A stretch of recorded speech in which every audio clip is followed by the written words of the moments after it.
with last night, and we're just delighted to have Tim Lane with us today. Ladies and gentlemen, please welcome him to the stage.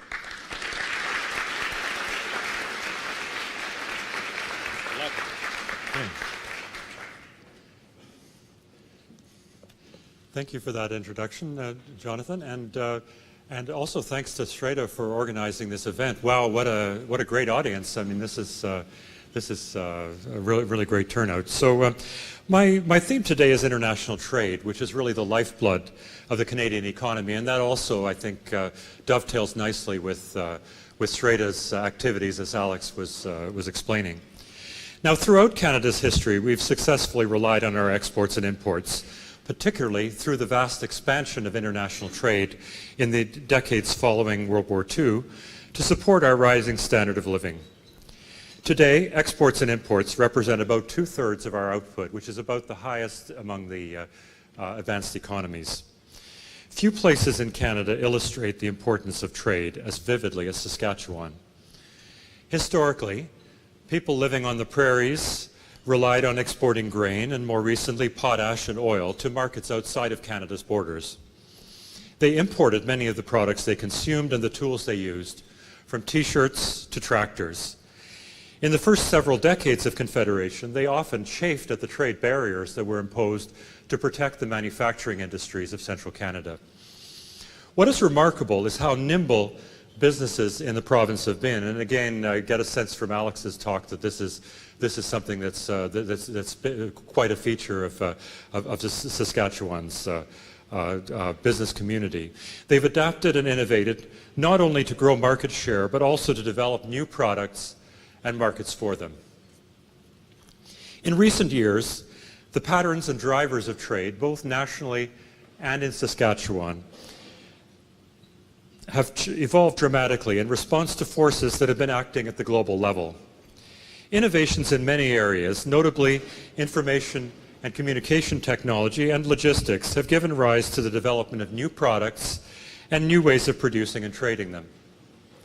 A particularly important trend has been in the emergence, in the last couple of decades especially, of global value chains, or GVCs, with various stages of production located in different countries. In this context, the progressive lowering of trade barriers worldwide has had outsized effects. Trade agreements have enabled much closer economic integration, and trade flows have burgeoned, leading to increases in productivity and living standards. These trade relationships are now being called into question. Populist movements in some of our major trading partners are demanding new trade barriers. But such protectionist measures would undoubtedly mean less trade, which would reduce economic growth. While I can't comment on the specifics of any particular agreement, we at the Bank of Canada have certainly been assessing the potential economic implications of any slide towards protectionism.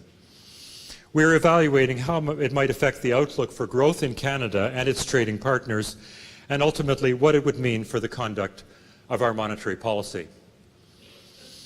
In my presentation today, I'll be reviewing the changing nature of international trade, the factors, and in particular innovation, that are propelling it, and the benefits to Canada.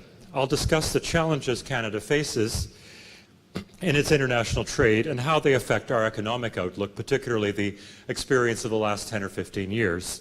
And I'll conclude with what this means for our monetary policy. We used to think of the greatest benefits of trade accruing to countries with market dominance in specific industries. So think, for example, of Switzerland and watches, or France and wine. And historically, that was a lot of the story for Canada and for Saskatchewan. We exported things that we had in abundance, raw materials such as fur, fish, and timber, and we imported a lot of the manufactured goods that we used. Of course, this is still the case for much of our trade, but the biggest increase in world trade, and with important implications for Canada in the last few decades, has really been intra-industry trade, where Canada is exporting and importing products produced by the same industry.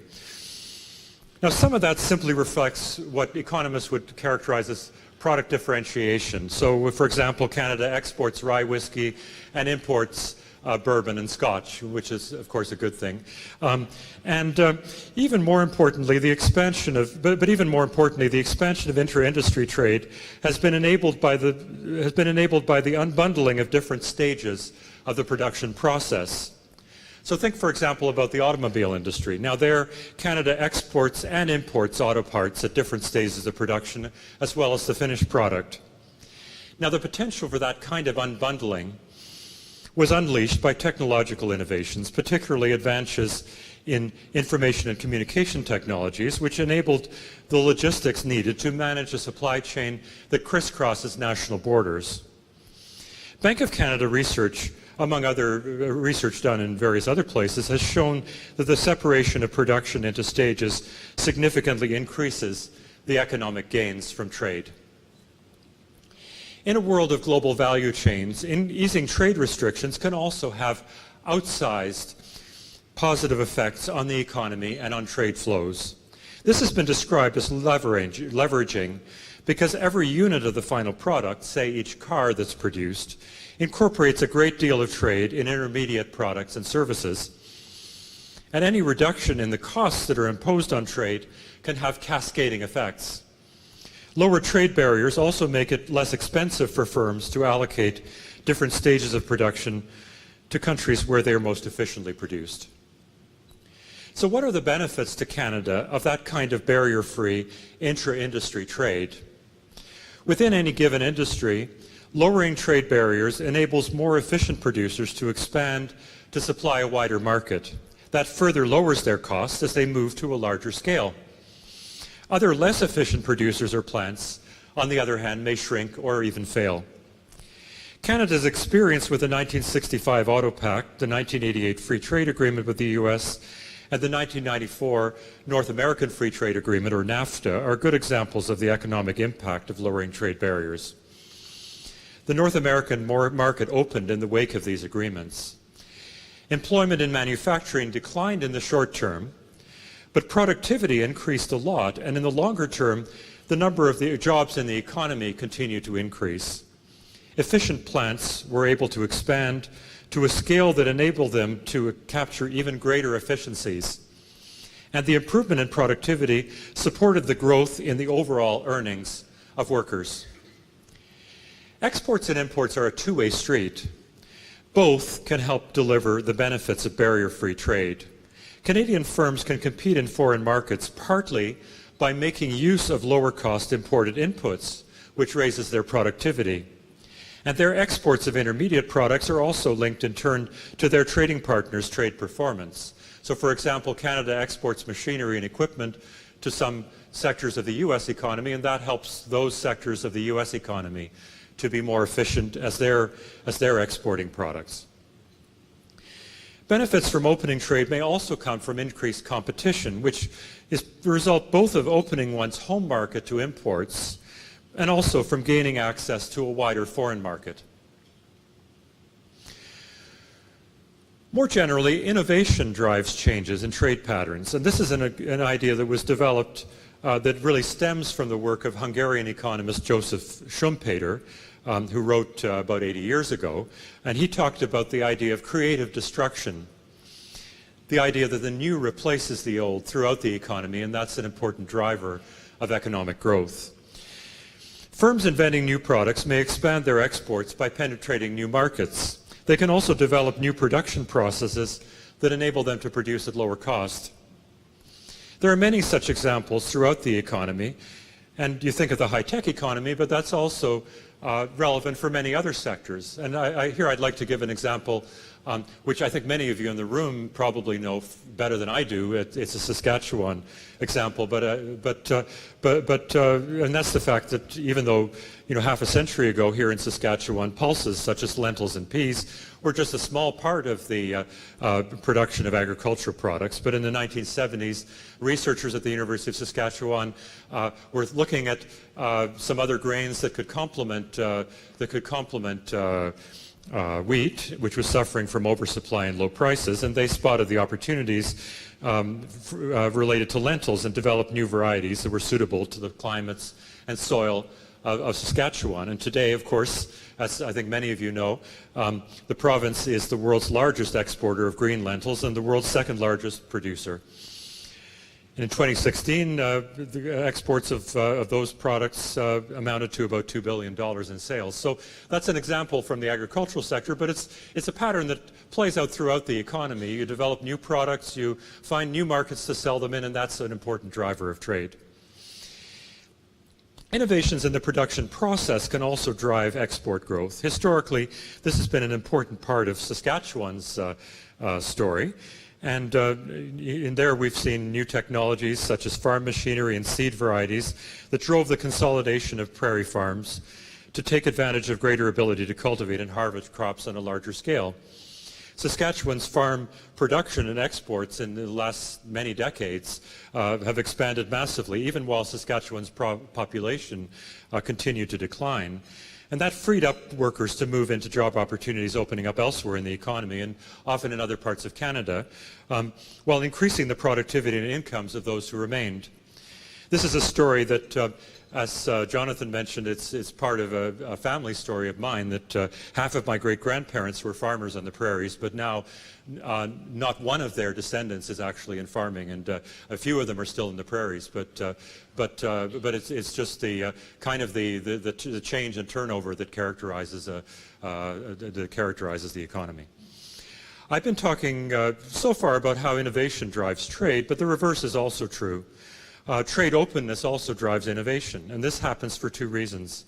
First, access to foreign markets exposes firms to new technologies and provides incentives for them to invest in producing more efficiently.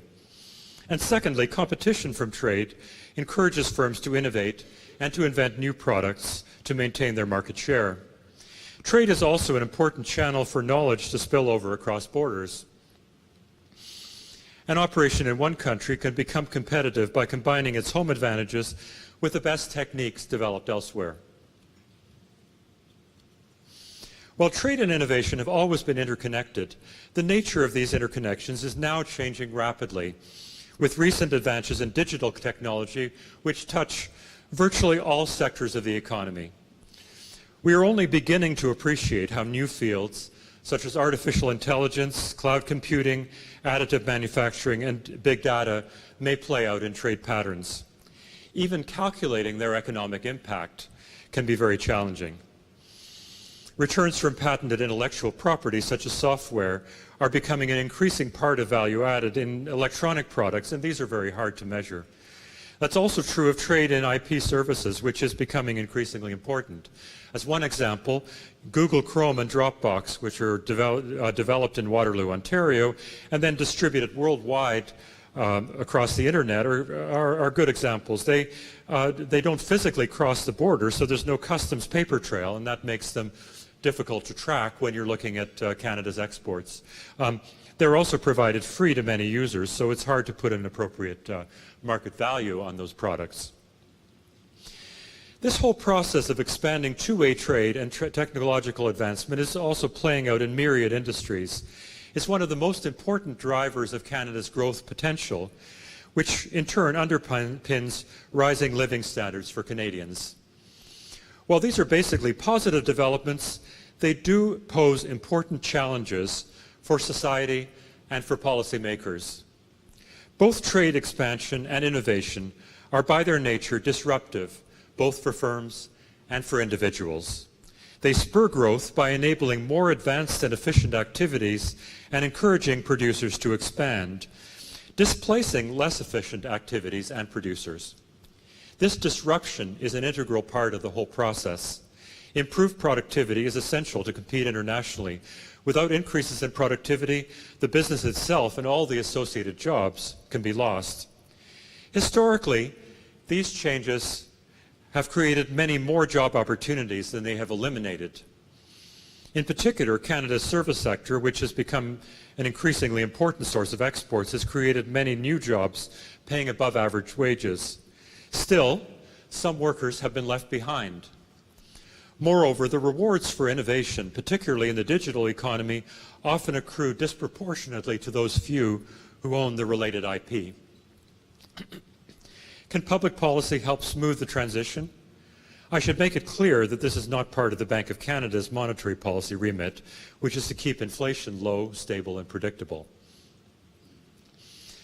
But the disruptive effects of trade and innovation have been major topics of discussion internationally. These forces are playing out in many countries. These are very challenging issues that do not offer easy solutions. Clearly, we can't turn back the clock on technological change, nor is the answer to try to limit its scope by closing our borders. What we can do is to focus on supporting workers as they adapt to changing economic realities. That requires, for example, investments in retraining and lifelong learning, as well as ensuring adequate social safety nets. Another priority is to make sure profits, including those derived from intellectual property, can't be shifted across borders to avoid taxation. This includes stronger international cooperation, an area where the G20 has been making meaningful progress. Now let me discuss the part international trade plays in Canada's current economic situation. The period since the early 2000s has brought a series of challenges for Canada's exporters. The commodity supercycle created opportunities for Canada's resource exporters, but also put upward pressure on the Canadian dollar. This undermined the competitiveness of Canada's non-commodity exports. Then, during the Great Recession of 2007 to 2009, foreign demand for our products collapsed, and our exports plunged by about 20%. They rebounded quickly, but then hit a long stretch of lackluster growth. This was part of a broader global pattern. Before that crisis, global trade had been expanding by more than 7% a year, about twice as fast as the global economy itself. Since then, it has been growing at a much more modest pace, closer to the pace of world GDP growth. Because Canada's relatively weak export performance has been a central aspect of our economic situation, the Bank of Canada has examined it in increasing detail. New measures of external demand for Canadian exports have been constructed, which better take into account how Canadian industries are positioned in the global economy. Our staff have also constructed new measures of Canada's effective exchange rate that better capture Canada's competitiveness, not just relative to our export markets, but also relative to competing third countries. And in fact, that measure of the exchange rate was just released on our website this morning. This analysis contributes to a better diagnosis of Canada's loss of competitiveness. Moreover, in keeping with the new concepts in international trade that I've been discussing, our researchers have been examining Canada's exports at an increasingly disaggregated level, down to the individual firms involved. During the recession and its aftermath, many Canadian exporters went out of business. With those firms went many of their supply chain linkages. Another complex set of adjustments have been playing out during the past 3 years, with a plunge in prices of oil and other commodities. The economic and human costs to the resource-producing regions were huge. I'm aware, of course, that Saskatchewan has borne the brunt of this adjustment, and that you're only this year emerging after two years of recession. For Canada's economy as a whole to continue growing, that has meant that the non-resource sectors, manufacturing and services, have needed to grow faster and to export more. Increasing foreign demand and the 25% decline in the value of the Canadian dollar were forces supporting this adjustment. While this expansion of non-commodity exports did take place, exports of services were particularly robust. The expansion was smaller than had been expected based on previous experience. Regaining market share was not just a matter of getting foreign customers to switch to a Canadian product. It often depended on a reassessment of where to locate production within a global value chain, decisions that are typically made only at certain intervals. To support the continuing growth of our international trade, many new linkages may need to be constructed as both new and existing firms emerge with new ideas and expand their activities to a sufficient scale. This process inevitably takes time and is still not complete. The prolonged weakness of Canadian exports has meant that Canada's economy has needed to rely on other sources of demand to drive its growth. In particular, we have depended heavily on household spending, supported by very low interest rates. Now, I'm going to say a few words in French for the viewers on the webcast. À l'heure actuelle, selon les données économiques, la croissance au Canada devient plus diversifiée et plus autonome. Les investissements des entreprises et les exportations sont robustes et l'expansion économique mondiale est plus synchronisée. Les importations croissent elles aussi. L'augmentation des importations de machines et matériels et de divers biens intermédiaires signale une hausse prochaine des investissements des entreprises. C'est pour toutes ces raisons que la Banque du Canada a décidé en juillet et plus tôt ce mois-ci de relever son taux directeur. Nous allons regarder attentivement comment l'économie va réagir à la hausse des taux d'intérêt et du dollar canadien. À l'avenir, l'ouverture du Canada au commerce international sera un facteur important pour sa croissance économique potentielle. Cette ouverture indiquera à quel rythme l'économie pourra croître sans créer des pressions inflationnistes. Le potentiel de croissance pourrait être plus élevé qu'on le pense, et bien sûr, les entreprises trouvent de nouveaux moyens de participer aux chaînes de valeur mondiales. Et si elles créent des produits et des processus qui les rendent plus productifs et compétitifs. Comme par le passé, les entreprises canadiennes pourraient profiter d'autres possibilités en ayant un meilleur accès au marché et aux intrants importés. Une grande partie de l'accord économique et commercial global entre le Canada et l'Union européenne sera mise en œuvre au cours des prochains jours. Cet accord est un bon exemple du type de mesures qui faciliteront l'accès au marché. Now let me repeat that in English. Now, economic data show that growth in Canada is becoming more broadly based and self-sustaining. We are seeing widespread strength in business investment and exports in conjunction with a global economic expansion that is becoming more synchronous. Imports are also expanding. The increases we are seeing in imports of machinery and equipment and of various intermediate products are early signals of rising business investment.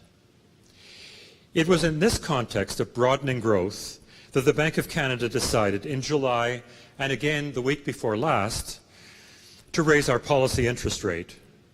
We will be paying close attention to how the economy responds to both higher interest rates and the stronger Canadian dollar.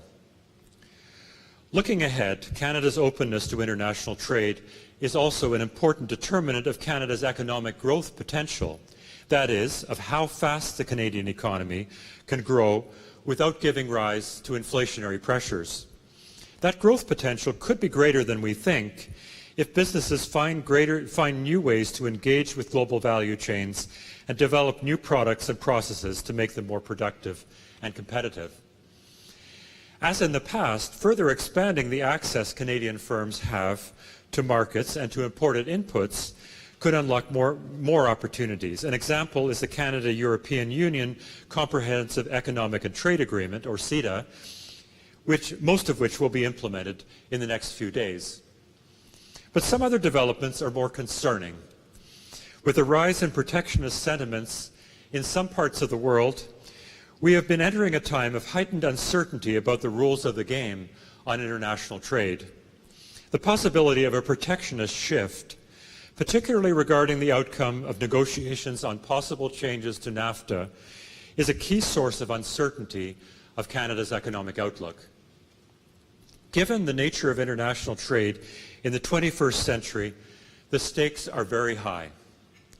As I've discussed, the economic benefits we've experienced from trade liberalization were not only in expanding the markets for Canadian exports, we also benefit from the greater efficiencies that can be achieved by those exporters that do expand. the heightened competition and the better access to imported inputs that comes from greater openness to imports, and the resulting spur to innovation. If trading rules are changed in a way that undermines these benefits, the result would be both lost external demand for our exports and lower potential growth for Canada, as well as for the United States and other trading partners. The Bank of Canada is not, of course, at the negotiating table. But the outcomes, when they materialize, could have important implications for the Canadian economy, which we would need to consider in making monetary policy. For example, lower potential would eventually mean that the expansion of the economy generates inflationary pressures sooner than otherwise, and so policy would need to respond to that. Given the complexity of the effects of material changes and the fact that they would likely affect both actual and potential economic growth, we cannot adjust monetary policy in anticipation of those risks. But we will be watching these developments and their implications for Canadian exports and business investment very closely. Now it's time to conclude. As an open economy, Canada's fortunes will continue to rise or fall with trade, as they have throughout our history. Global economic forces, the sharp movements of commodity prices, the Great Recession and the lackluster global economy in its aftermath, and for much of the past decade, a strong Canadian dollar, battered many of our export industry and splintered their supply chains. Rebuilding them requires the emergence of brand new industries and the development of new linkages to international trade networks. While it will take time for many of these adjustments fully to play out, we are now seeing encouraging signs that exports and business investment are broadening and strengthening. At the Bank of Canada, we've made a lot of progress in understanding the changing nature of world trade, and especially why it has taken so long for our exports to recover. But as the dynamics of trade continue to evolve with technology and other forces, we will closely monitor and analyze these developments. This is essential, given the importance of trade to the economic well-being of Canadians. Thank you.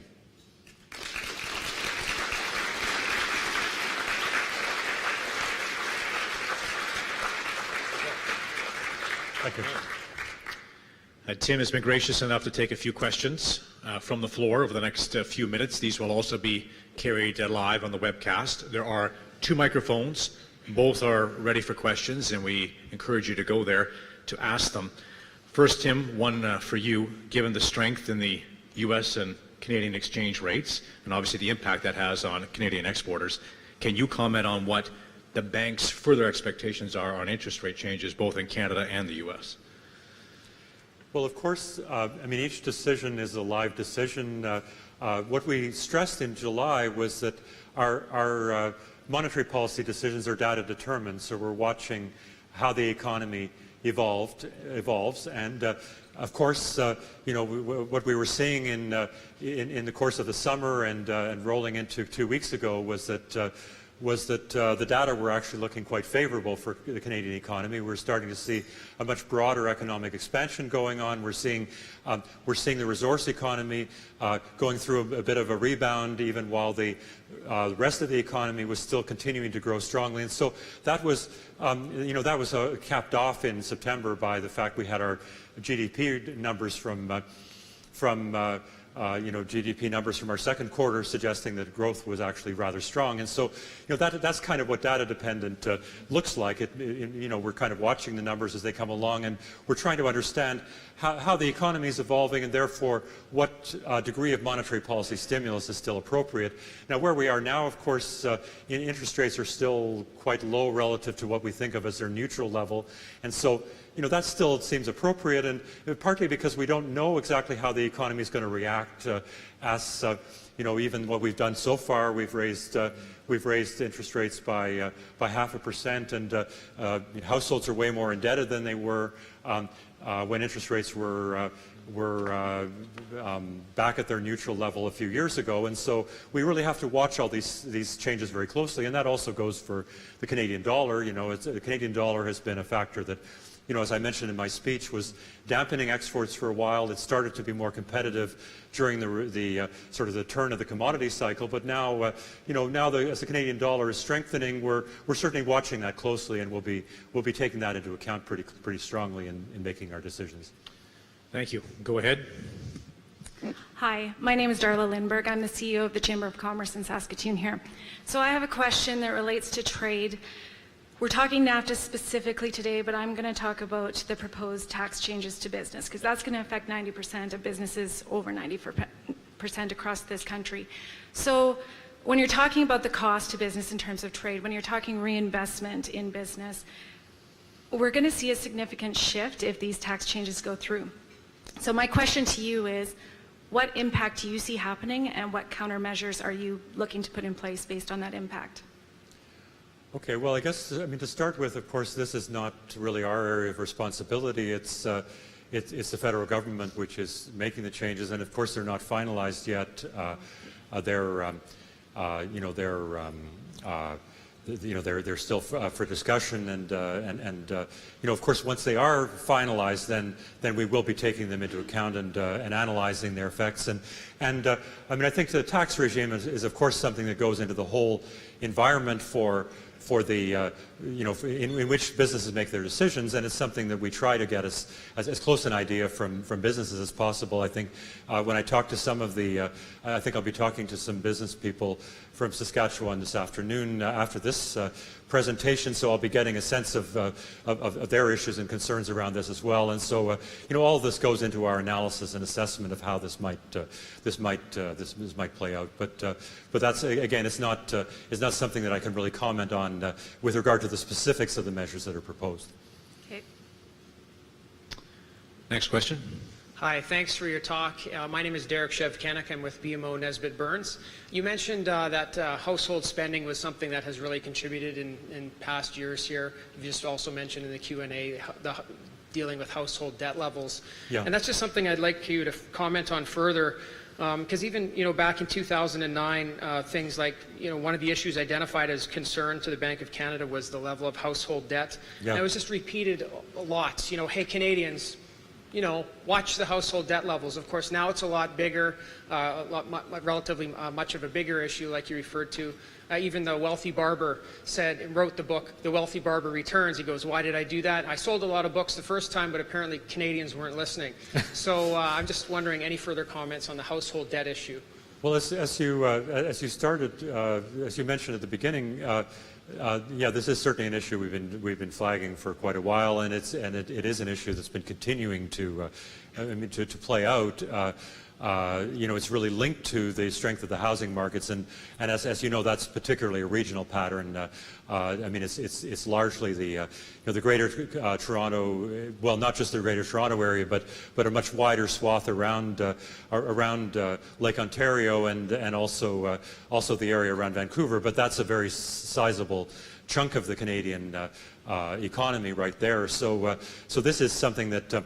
Well, it's got kind of two sides to it. For a number of years, it's been one of the drivers of growth in Canada. There's been a lot of activity in construction, and it's been, the wealth that households have got with their rising house values have been supporting more consumption spending, and that's been helping a lot of people in the economy at a time when other sources of income were not all that plentiful. But at the same time, it does build up indebtedness, which is a big vulnerability for Canada's financial system.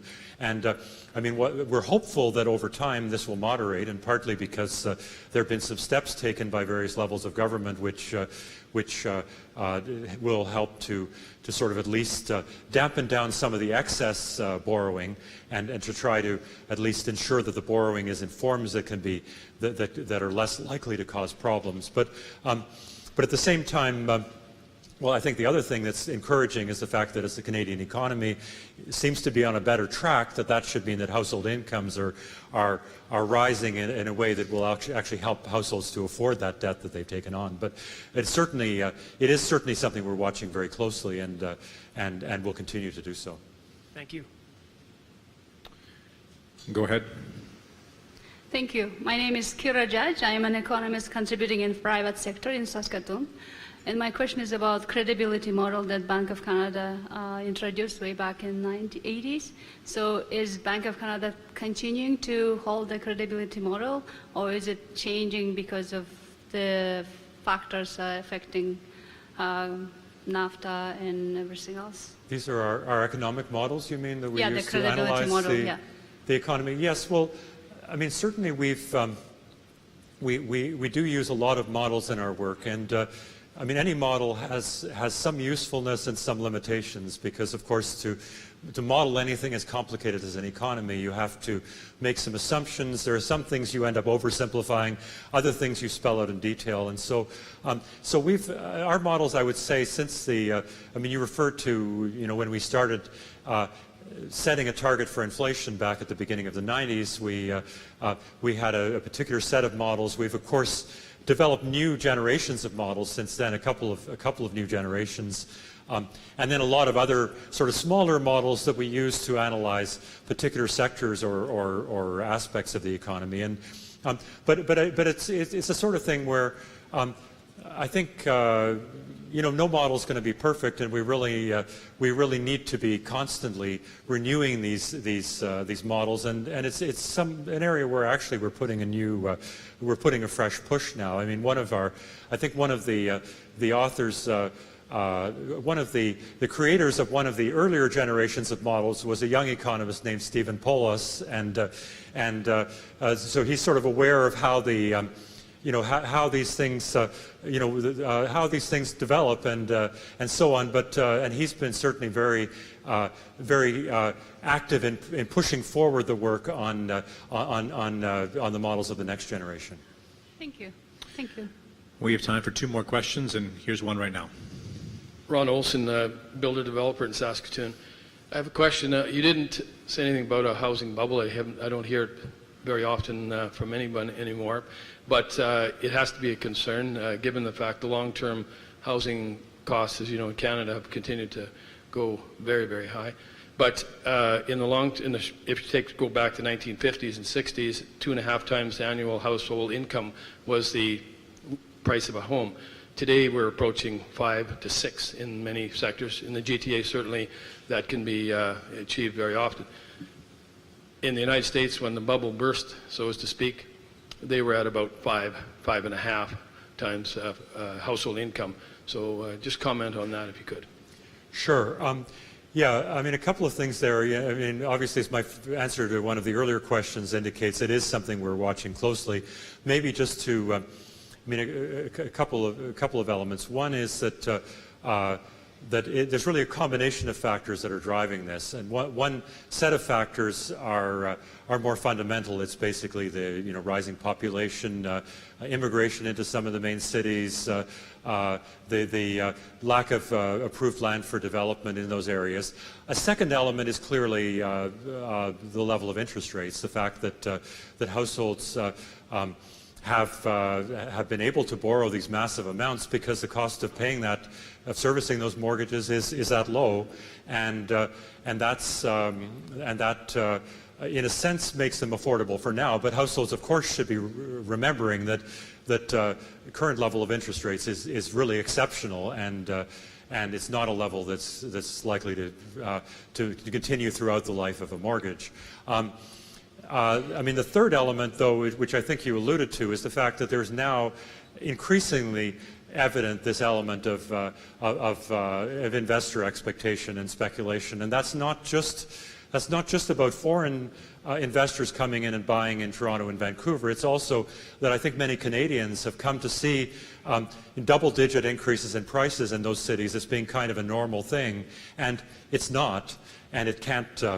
That can't continue, but I think that once people start to build that into their behavior, then you have people who are prepared to sort of stretch beyond their means to buy a house that they can't really afford because they think they'll miss the train if they don't, or for that matter, Canadian investors who think that it's a nice, it gives them a nice return compared to what they earn in their bank account, and I think when you get those sort of expectations feeding in, then it's a process that becomes, I think, inherently much less stable, and that's one reason that we've been kind of amplifying a little bit our comments on this in the last year or so. Last question, Kent. You spoke about the damage that trade barriers can create. Yeah.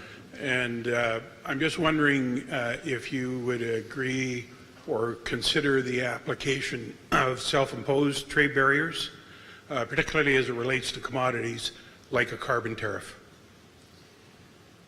Okay, self-imposed trade barriers. Well, I mean, certainly any trade barrier that works, any trade barrier, whether it's self-imposed or imposed by others, has a dampening effect on the economy. And that was one thing that I think I was stressing in my speech: the fact that the fact that